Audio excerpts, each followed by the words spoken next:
Un grand leader, avant sa mort, disait, je ne connaissais pas le but de la vie. Un autre grand leader disait à ses disciples, cherche la vérité. Un autre grand leader de la masse disait à ses fidèles, avant sa mort, je ne suis pas le chemin. Mais Jésus a dit, je suis le chemin, la vérité et la vie. Nul ne vient au Père que par moi. Je vous salue par le précieux nom de notre Seigneur Jésus-Christ. Que la paix et la grâce du Seigneur, ou la grâce et la paix du Seigneur soient avec vous cet après-midi. Nous continuons de ce que le dimanche passé, nous avons développé. Les doctrines dangereuses ou les dogmes ou les croyances ou idéologies dangereuses que les gens mettent la Bible, comparent la Bible comme les autres livres, mais nous ne prenons pas notre temps à discuter avec ces gens parce que c'est ignorance qui tue. Et j'avais parlé de 2 Timothée, verset 3 à 16, qui nous fait comprendre que toute écriture est inspirée de Dieu et utile pour enseigner, pour convaincre, pour corriger, pour instruire dans la justice.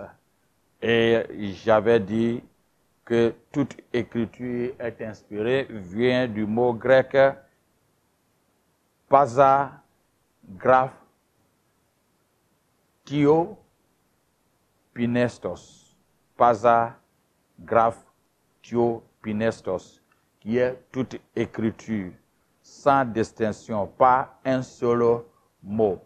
Et j'avais aussi expliqué que au début, avant qu'on arrive à codex, que l'ensemble des faits soit cousu ensemble, il y avait, comme on appelle, tout était écrit sur les parchemins ou les papyrus. Mais on a eu la grâce, après l'invention des papiers, tout était cousu ensemble où on appelle codex. Et on a eu la grâce avec certaines personnes comme Stéphane Langton qui avait divisé ça en chapitres, et il y avait Stéphanus ou Robert Estienne qui avait mis en verset, c'est un Français qui avait mis en verset par verset. Il avait numéroté les versets pour permettre que on peut, après avoir regardé le chapitre, on peut puisse avoir facilement ce qui concerne les versets. Ça nous aide la référence. C'est que, au contraire, ce qui est avantageux pour nous, mais souvent aussi il y a son désavantage, est que les gens deviennent paresseux et ils ne lisent pas le contexte compris. Il prend un seul mot et il saute. Et j'avais parlé de Dieu a tant aimé le monde qu'il a donné son Fils unique afin que quiconque croit en lui ne périsse pas mais qu'il a la vie éternelle. Et j'avais dit aussi que lorsque nous voyons au chapitre 14 jusqu'à verset 14 de, comme on appelle, de Jean 3,16, lorsque Jean chapitre 3, lorsque nous avons verset 14 jusqu'à verset 17, Jésus discutait avec Nicodème pour lui faire comprendre que de la même manière le peuple était incrédule et qui était mort dans le désert. Et Dieu, dans son amour, a fait le serpent des reins pour permettre que quiconque regarde aille la guérison.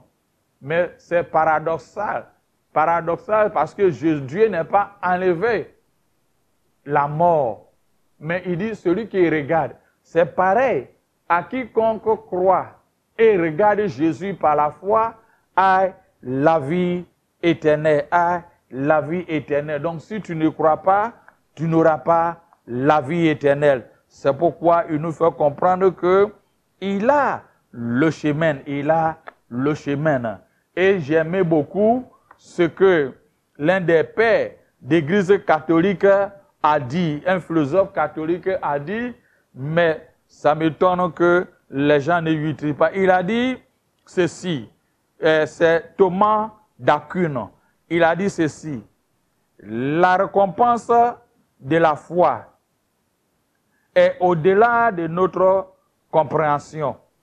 Car si le Père a donné tout ce qu'il a au Fils, c'est-à-dire à Jésus, et que le Père a la vie éternelle, alors il a donné le Fils la vie éternelle. Quiconque croit en lui est la vie éternelle. C'est le philosophe catholique Thomas d'Aquin. Mais ça me fait mal qu'on ajoute certaines choses et on ne parle pas que la foi, mais on ajoute certaines œuvres pour compléter, pour que nos vies soient complètes. Mais reviens à ce que j'étais en train de développer. Sache que la Bible est unique à son unité. Et c'était un 66 livres écrit dans 1400 ans. C'est 1400 ans, on a pu terminer ces livres inspirés. Quel livre qui a pris 1400 ans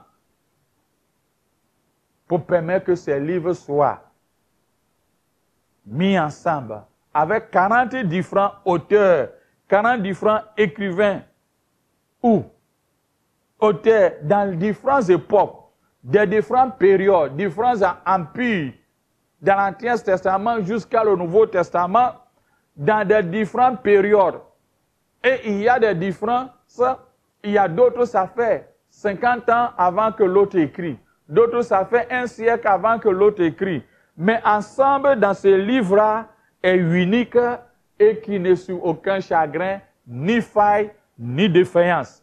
Mais aujourd'hui, on se lève et on veut attaquer ce qui 40 personnes ont écrit en différentes époques. 66 livres qui étaient écrits par 40 auteurs différents à 1400 ans. Ces 1400 ans-là, ça veut dire que ça ne peut pas écrit à une seule date et qui est arrivé. Mais durant la période de 1400 ans-là, c'est là les différentes personnes qui se sont suscitées durant ces périodes-là ont écrit. En différents endroits, d'autres sont des paysans, d'autres sont des philosophes, d'autres sont des docteurs, mais tout converge à une seule personne, Dieu en Jésus-Christ, sans distinction ni de failles. La Bible est unique. Il est unique. Son unicité est formidable et enrichissant pour toi et moi. Chaque mot était écrit par un être humain, mais chaque mot est soufflé de la part de Dieu, est soufflé, inspiré, est soufflé de la part de Dieu. C'est miracle de la double paternité et rendre la Bible unique à son gendre. Unique à son gendre. Tu peux ne pas comprendre parce que la parole de Dieu nous fait comprendre que l'homme animal ne comprendra pas les choses qui est de l'esprit. Donc, si tu ne comprends pas, sache que tu es l'homme animal. Et quand tu seras rémunéré et connaître Jésus, qu'il est le seul chemin, la vérité et la vie, que le monde converge sur lui. Quelle personnalité! Je donne un exemple. Quand on va à Noël, arrive, prends à partir de août, va en Occident. Tu vois que les magasins ont commencé à sortir des nouvelles choses qui doivent permettre. 200 000 n'est pas encore arrivé, mais le monde entier sait que quelqu'un est né. Quel personnage dans ce monde-là?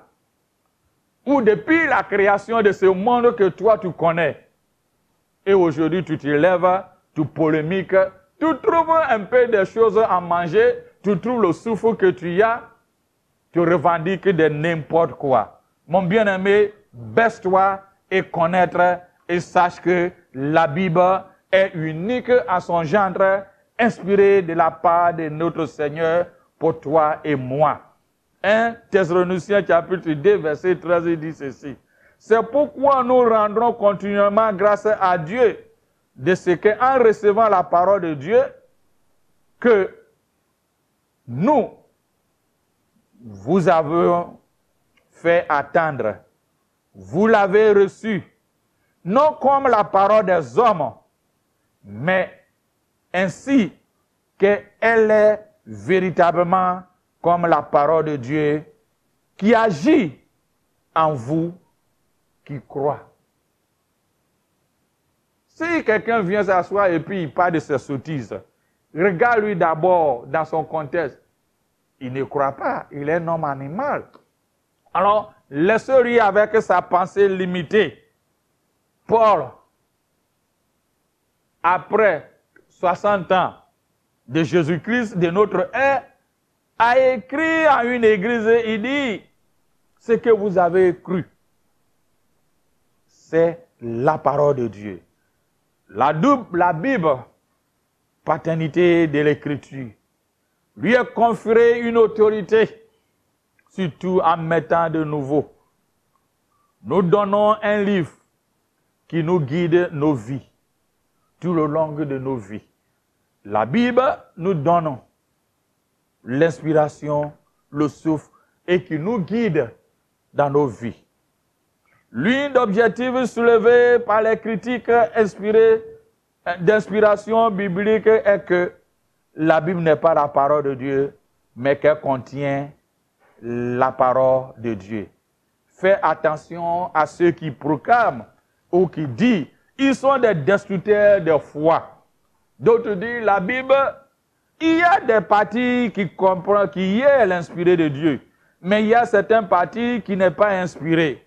Alors fais-leur comprendre que ce que Paul a dit, et il me fait comprendre que passa graph pinestos. Tout est inspiré, sans exclusion. Chaque genre, chaque mot. Et c'est des choses qui ont été écrites à des différentes époques. Quand on a mis dans le codex ensemble, fait partie de 1400 ans. Alors si aujourd'hui il y a des choses que tu ne comprends pas, laisse apprendre ce qui tu comprends.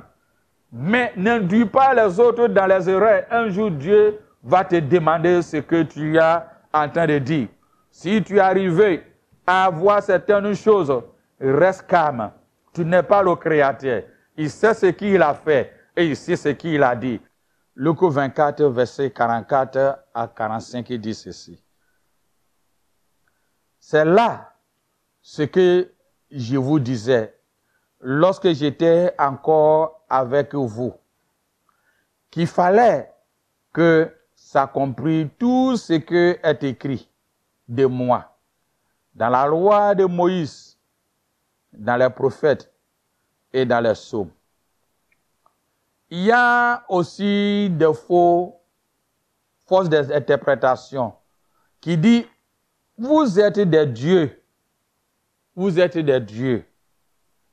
Et en utilisant Genèse chapitre 1, verset 24, verset 27 en disant, les arbres produisent les fruits de leur espèce, ainsi que les animaux.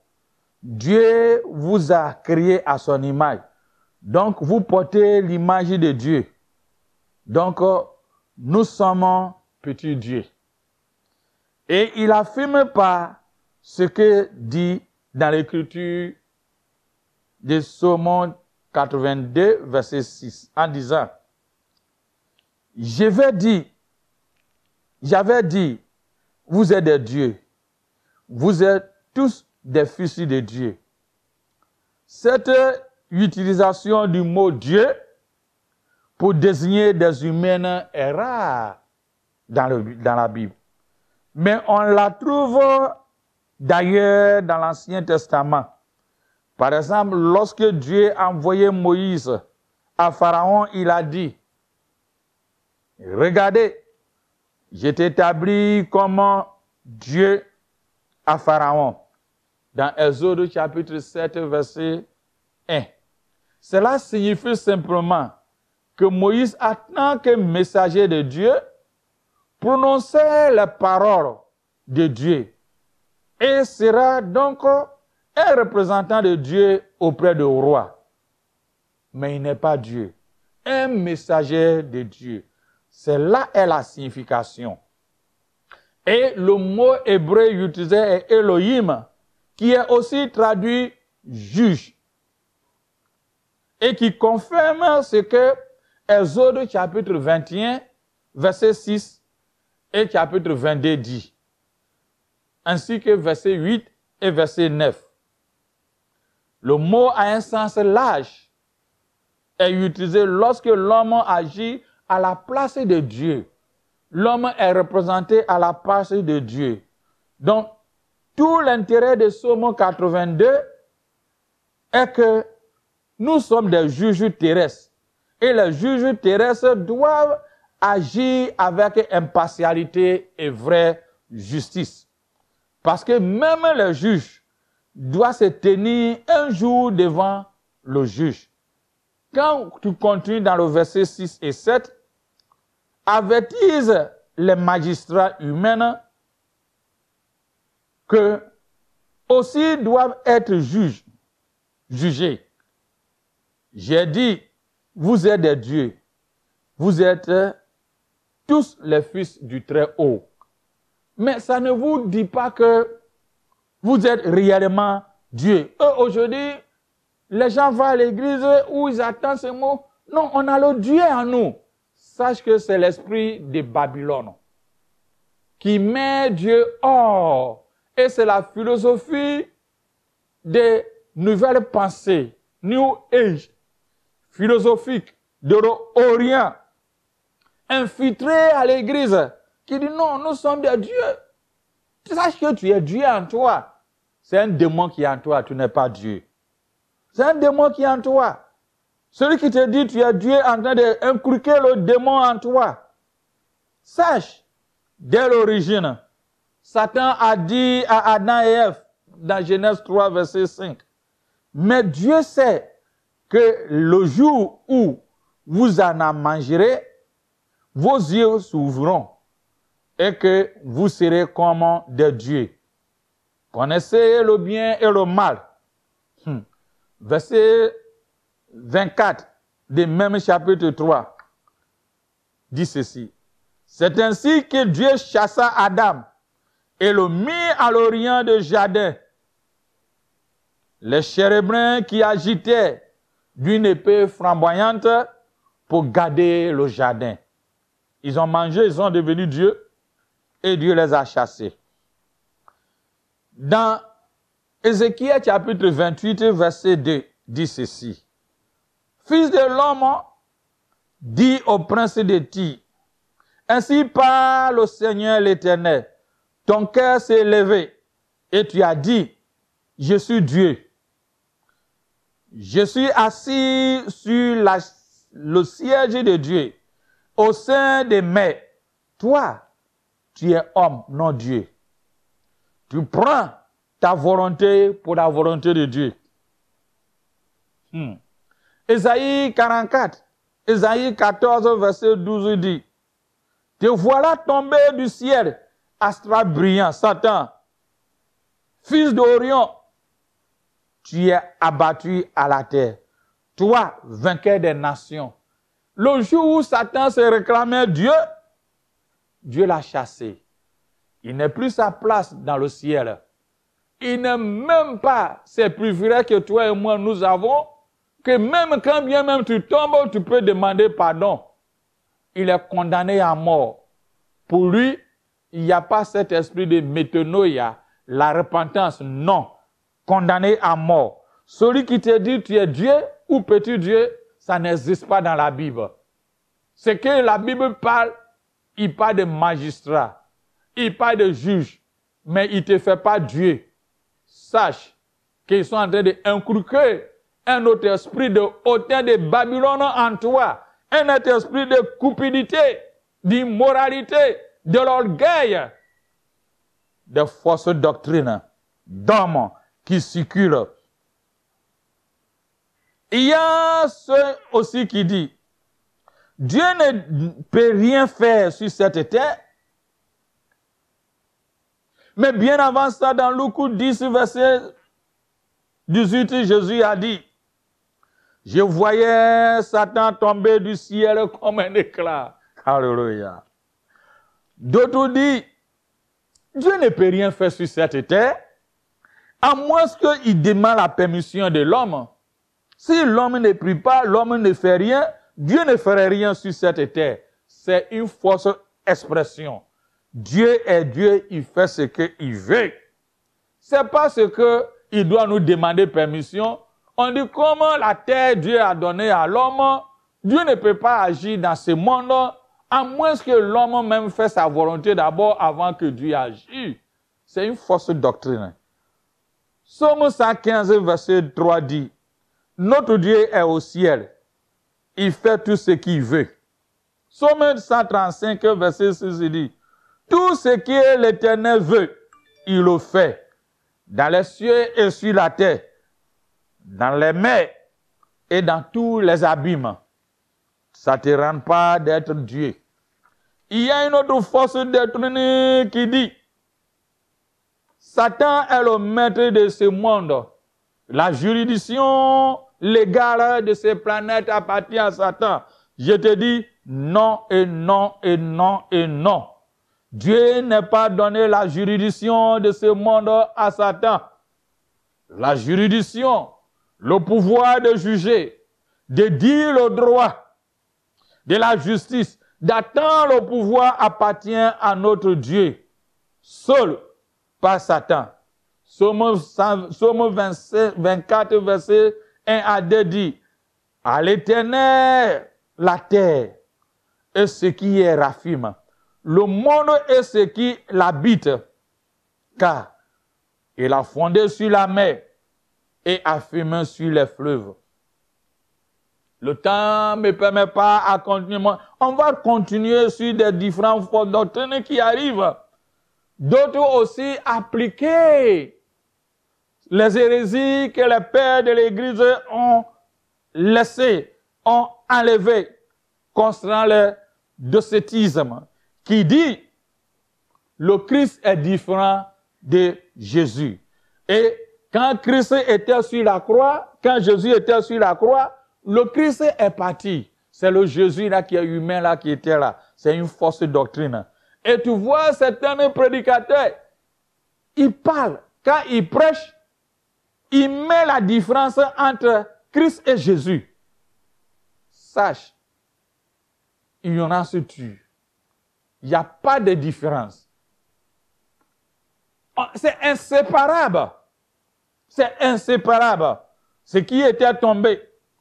Il y a une autre fausse doctrine qui a commencé à émerger en disant, on doit réécrire la Bible en mettant elle à la place de il, masculin. Pourquoi Dieu a fait ça? Et il y a un théologien, on ne sait pas si c'est un théologien, une femme qui est nommée Marie Dargui et Rosemary Radford Luther, qui est aux États-Unis, qui dit, c'est le groupe féministe, qui dit non, il y a une discrimination. Il faut que la place des femmes soit dedans. Pourquoi Dieu met il? La Bible a fait des discriminations. Tout est inspiré par Dieu. Tout est inspiré par Dieu. Si tu ne sais pas, le jour où tu vas au ciel, tu demandes Dieu pourquoi il a fait. Pourquoi la création? Il a créé l'homme d'abord, avant de mettre la femme. Pourquoi ne pas créer femme d'abord? Quand il constituait la nation Israël, il appelait Abraham d'abord. Il n'est pas appelé Sarah. Au temps de déluge, on ne voit pas le nom de femme, mais c'est Noé, un homme. On voit dans le livre des Juges, quand bien même on voit Déborah, il y a Barak qui était là, même pour aller en guerre, qui prend la gouvernance. Il y a des femmes qui ont exercé, même dans le Nouveau Testament, dans l'Ancien Testament, des prophètes, tests. Même dans le Nouveau Testament, il y a d'autres même qui ont donné leur maison pour l'œuvre de Dieu. Mais ça ne leur donne pas le titre de gouvernance. Mais ils ont fait l'œuvre de Dieu. Ils prêchent, ils guérissent, ils prophétisent, ils font tout. Mais ils veulent, les femmes là veulent être les gouvernances pour diriger une église. C'est diabolique. C'est les Babylone. Il fait partie des Babylone. Si un jour vous ne comprenez pas, un jour allez au ciel, vous demandez au Seigneur pourquoi il n'est pas mis femme comme gouverneur à la place de homme. Ce qu'il a dit, ce qui était fait. Cette théologie a permis les Afro-Américains, les gens à revendiquer les postes de gouvernance.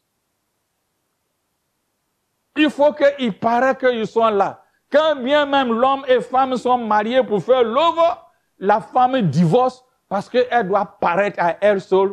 Elle devient un star pour que tout le monde comprenne et connaisse. Un jour, Dieu va te demander. Lis Genèse et Apocalypse jusqu'à Apocalypse. La gouvernance n'est pas donnée à une femme. Dans le contexte biblique, c'est donné toujours à un homme. Mais femme joue un rôle clé. Clé, indispensable. Dans l'église, femme joue un rôle clé. Dans l'œuvre de Dieu, elle joue un rôle clé. Prêche, guérit, libéré, prophétise. Mais la gouvernance pour administrer ce qui est de l'église et cette autorité, Dieu n'est pas donné à une femme. Lis bien la Bible. C'est une fausse doctrine dangereuse d'homme qui a commencé à apparaître. Il y a la christologie aussi africaine qui est arrivée, qu'on fait l'accent pour comprendre que le salut n'est pas compris. Il faut ajouter des choses. On mélange le syncrétisme avec le salut. La guérison par le sang de Jésus, il faut le syncrétisme. Il faut mélanger des choses naturelles, de force occultisme, embrasser avec ça, mélanger avec certaines choses pour permettre que le salut soit parfait, la guérison soit parfaite. Il y a certains théologiens qui cherchent à incorporer, les théologiens on les appelle les cures, cherchent identité sexuelle. Et tout cela est développé en Occident et qui dit Jonathan et David étaient ensemble et se sont mariés. Donc, la place des lesbiennages, les bisexuels, les transvégins, tout cela ont leur place. Donc, il faut réécrire la Bible pour mettre leur place. Je me moque. Il y a certains théologiens contemporains africains et aussi rentrés dans le syncrétisme. Et le sang de Jésus ne suffit plus pour notre guérison. Il faut associer des objets naturels, les huiles, le sel, tout ce qui est la nature. Tout ce qui est la nature. Il faut associer tout ce qui est la nature pour permettre que le salut soit complet ou la guérison soit complète. D'autres même croient avoir eu une révélation spéciale. En allant au ciel, Dieu les a donné autre chose. Il y a la magie, l'occultisme, les choses traditionnelles. Ce que nous voyons, en parenthèse, les vaudous, et ce que nous voyons, c'est la même chose. La christologie, de certains aussi qui disent, ceux qui portent les sacs vendredi, aussi disent non. Jésus, c'est un homme. C'est un homme qui est venu. Il est une créature comme aux autres. Il n'est pas Dieu. Comment un homme peut sauver un homme? Bien-aimé, fais attention et comprendre. que tout ce qu'on vous enseigne, on vous dit, ne suit pas les choses sensationnelles, mais prends vos temps à chercher ce qui est de Dieu. Sois béni. Un grand leader, avant sa mort, disait, je ne connaissais pas le but de la vie. Un autre grand leader disait à ses disciples, cherche la vérité. Un autre grand leader de la masse disait à ses fidèles, avant sa mort, je ne suis pas le chemin. Mais Jésus a dit, je suis le chemin, la vérité et la vie. Nul ne vient au Père que par moi.